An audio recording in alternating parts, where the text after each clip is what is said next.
Hello friends, स्वागत है आप सबका हमारे यूट्यूब चैनल द वैदिक गुरुज में। आज वैदिक गुरुज क्लास 12th के बच्चों के लिए 7th चैप्टर स्टार्ट करने जा रहे हैं, इंटीग्रेशन। एनसीईआरटी बुक का 7th चैप्टर सेकंड पार्ट का फर्स्ट चैप्टर है ये इंटीग्रेशन। बेसिक्स ऑफ इंटीग्रेशन आज हम आपको सिखाएंगे और ऐसे फॉर्मूले बताएंगे जो बिल्कुल स्टार्टिंग में इनिशियली किसी भी बच्चे को इंटीग्रेशन सीखने से पहले आने बहुत जरूरी हैं और बहुत ही आसान तरीके से हम सभी फॉर्मूलेज आज आपको एक्सप्लेन करने वाले हैं। देखिए आइए शुरू करते हैं। जो बेसिक सिंबल है इंटीग्रेशन का, ये एक सिंबल होता है, this is the symbol of integration, इस तरह से, राइट।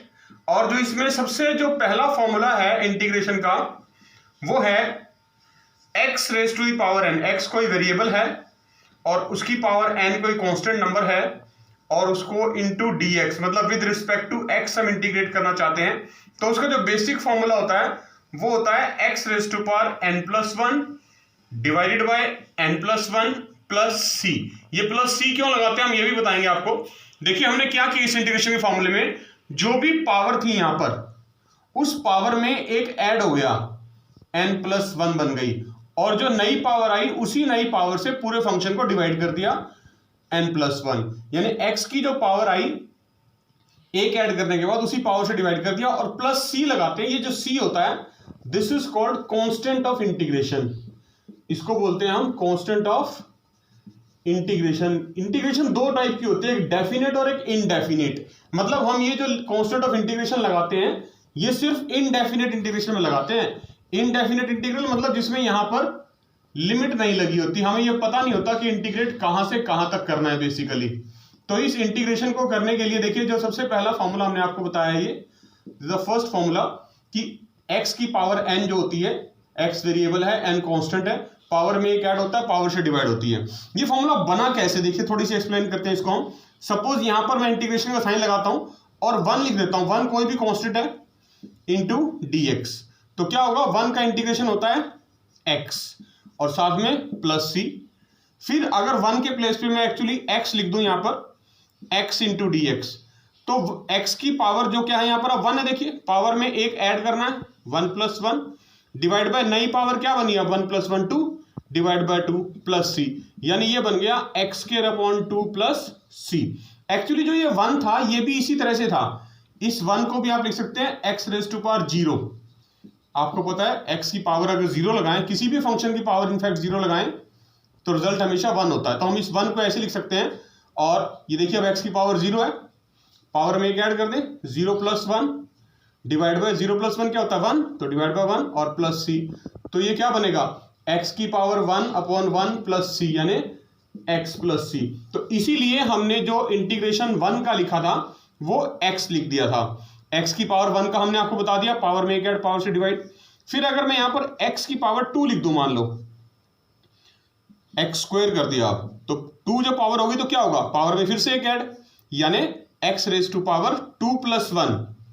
आप लिख देंगे x रेज टू पावर 2+1, 2+1 3 और इसी नई जो पावर आई है इसी से डिवाइड करना है अपॉन 3 प्लस सी, यानी x raise to power 3/3 plus C. Similarly x raise to power 3 का इंटीग्रेशन, पावर में एक ऐड, पावर से divide, x raise to power 4/4 plus C. और इसी तरह से ये प्रोसेस जो है चलता रहेगा आगे तक, लास्ट तक अगर हम इसको कंटिन्यू करें so on so forth up to power n तक, कि x की पावर n इंटू dx हम लिख लें तो रिजल्ट बनेगा x की power n+1 divide by n+1 plus C. ये सबसे बेसिक फॉर्मूला है इंटीग्रेशन का जो हम अलजेब्राइक फंक्शंस की इंटीग्रेशन करने के लिए यूज करते हैं। इसके बाद देखिए मान लीजिए हमारे पास यहां पर इंटीग्रेशन में कोई कांस्टेंट लिखा हुआ है, सपोज हम लिख देते हैं ax प्लस b और पावर में 2 लगा दिया हमने इंटू dx, हम इसका इंटीग्रेशन करना चाहते हैं। तो बहुत आसान है, देखिए रूल वही फॉलो होगा जो भी बेसिक बताया था कि जो पावर है उसमें एक ऐड होगा, यानी ax प्लस b की जो पावर है, इंटीग्रेशन का साइन हटा देंगे, यहां पर इंटीग्रेशन कर दिया हमने, पावर में एक ऐड 2+1 3 डिवाइड बाय 3 प्लस सी। साथ में एक चीज का ध्यान रखना है, जो डिवाइड हम 3 करेंगे, जो नई पावर आई है जिससे हम डिवाइड करेंगे, उसके साथ ही हमने यहां पर डिवाइड में एक और चीज लिखनी है, डेरिवेटिव ऑफ द ब्रैकेट। जो ब्रैकेट हमने यहां स्टार्टिंग में ली थी ax प्लस बी, इसका डेरिवेटिव भी लिखना है, यानी ax प्लस बी का डेरिवेटिव से भी आपने डिवाइड कर देना है, फंक्शन के डेरिवेटिव से डिवाइड जरूर करना होता है इसमें, याद रखना। तो ये बनेगा ax प्लस बी पावर 3/3 और ax का डेरिवेटिव a और b कांस्टेंट है तो derivative 0, 3a plus 0 plus c, तो ये बन जाएगा ax plus B raise to the power 3/3a plus c। तो याद रखना है जब भी इंटीग्रेशन आपने कभी करना है इस तरह से का कि हमारे पास इस तरह से लीनियर फंक्शन है, पावर n है इंटू dx, तो इंटीग्रेशन होगा ax प्लस बी पावर में एक ऐड पावर से डिवाइड और इनटू में डेरिवेटिव ऑफ दिस फंक्शन यानी ax प्लस बी में का डेरिवेटिव a आ जाएगा और साथ में प्लस c। ये जो c है ये आपने हमेशा लगाना है, इसको बोलते हैं constant of integration, constant of integration, ठीक है। ये हमेशा इनडेफिनेट इंटीग्रल, ये जो इस तरह की इंटीग्रेशन होती है इनडेफिनेट इंटीग्रल, इसमें लिमिट नहीं होती, इसमें हम कांस्टेंट प्लस c ऐड करते हैं। उसके बाद देखिए एक और फंक्शन आपको, मान लीजिए रूट एक्स लिखा है हमारे पास, रूट एक्स का इंटीग्रेशन बताते हैं आपको, डायरेक्ट भी इस्तेमाल कर सकते हो आप रूट एक्स का इंटीग्रेशन जहां भी आएगा। तो रूट एक्स का इंटीग्रेशन कैसे आएगा, सेम रूल जो भी अप्लाई आपको वही अप्लाई करना है। रूट का मतलब क्या होता है, रूट का मतलब होता है एक्स की पावर 1/2 इंटू डी एक्स। अब 1/2 आ गया मतलब पावर आ गई एक्स की, फंक्शन आ गया, एक्स वेरिएबल है और उसकी पावर 1/2 कॉन्स्टेंट है। रूल क्या कहता है, पावर में एक ऐड यानी 1/2 प्लस 1 और पावर से डिवाइड 1/2 प्लस 1 प्लस c। तो देखिए ये बन जाएगा x raise to power 3/2 upon 1/2 plus 1, ये भी 3/2 होता है प्लस c। तो जो 3/2 है इसका तो रेसिप्रोकल हो जाएगा 2/3 और ये x raise to power 3/2 plus c।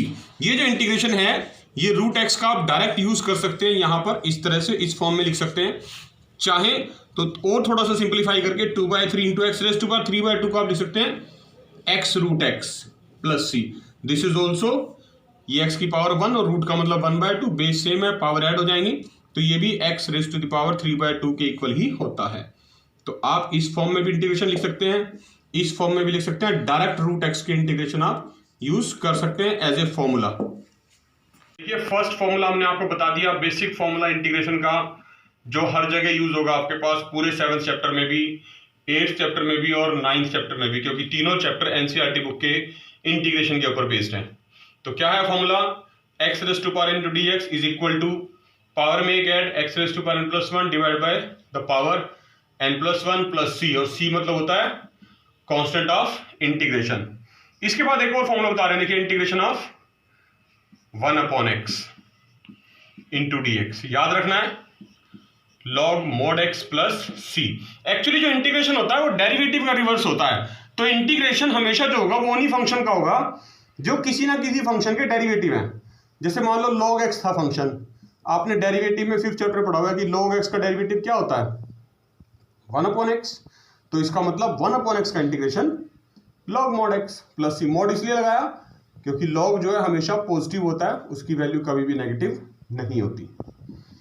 Next है जो आपने याद रखना है exponential function e raise to power x, इसका इंटीग्रेशन भी सेम होता है e raise to power x plus C, क्योंकि इसका डेरिवेटिव जो है e raise to power x का वो भी e raise to power x ही होता है। नेक्स्ट फॉर्मूला हम आपको बता रहे हैं integration of a raise to power x into D x. e और a में फर्क क्या है, a कोई भी कांस्टेंट हो सकता है, a के प्लेस पे आप 2 3 4 5 6 7 कुछ भी नंबर लिख सकते हैं, आर्बिट्रेरी कांस्टेंट, लेकिन e के प्लेस पे सिर्फ e रहने वाला है, वो चेंज नहीं हो सकता। तो a raise to power x का इंटीग्रेशन होता है a raise to power x divided by log mod a plus c। Condition है a नॉट इक्वल टू 1। उसके बाद है नेक्स्ट हम आपको बताएंगे जो फॉर्मूला बताने जा रहे हैं वो ट्रिग्नोमेट्रिक फॉर्मूले हैं कुछ, जैसे sin x का फंक्शन है हमारे पास sin x into D x, इसका इंटीग्रेशन होता है minus cos x plus c। Similarly integration of cos x dx वो है माइनस, नहीं cos x का integration plus sin x into D x not d x plus C. cos x का integration sin x plus C और sin x का integration minus cos x plus C. याद रखना है, नेगेटिव साइन लगाना भूलना नहीं है, बहुत इंपॉर्टेंट फॉर्मूला है। sin x का इंटीग्रेशन माइनस cos x का इंटीग्रेशन sin x। देखिए उसके बाद नेक्स्ट हम देखते हैं जो हमने डेरिवेटिव सीखे हुए हैं secant x tan x, secant X tan x into D x. ये किसका डेरिवेटिव होता था? ये डेरिवेटिव होता था सीकेंट एक्स का। तो इसका मतलब इसका इंटीग्रेशन बनेगा सीकेंट एक्स प्लस सी। उसके बाद नेक्स्ट फॉर्मूला आएगा integration of cosecant x into cot x. इसका इंटीग्रेशन बनेगा minus cosecant x plus C. उसके बाद हमारे पास नेक्स्ट आएगा integration of secant square x. Secant square x कौन से फंक्शन का डेरिवेटिव था? टेन एक्स का। टेन एक्स का डेरिवेटिव सीकेंट स्क्वायर एक्स, तो इसका मतलब सीकेंट स्क्वायर एक्स का integration tan x. Don't forget to write plus C. और नेक्स्ट जो फॉर्मूला बनेगा integration of minus cosecant square x into D x. Cosecant square x से देखिए नेगेटिव साइन लगा ले, क्योंकि कोसिकेंट एक्स का इंटीग्रेशन माइनस में होता है, और ये कोसिकेंट स्क्वायर एक्स हमने लिख दिया। किसका डेरिवेटिव होता था? कॉट का। तो आपने इसका integration minus cot x plus C लिखना है। अब बात करेंगे integration of tan x into D x की।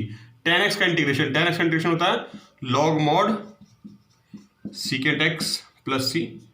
फिर आएगा उसके बाद 12th और 13 दो फॉर्मूले और बता रहे हैं आपको, स्पेशल फॉर्मूले हैं इंटीग्रेशन के। जो 12th फॉर्मूला है वो है इंटीग्रेशन ऑफ सीकेंट एक्स। ये लिखा हमने, सीकेंट एक्स डी एक्स का इंटीग्रेशन होता है log mod secant x plus tan x plus सी।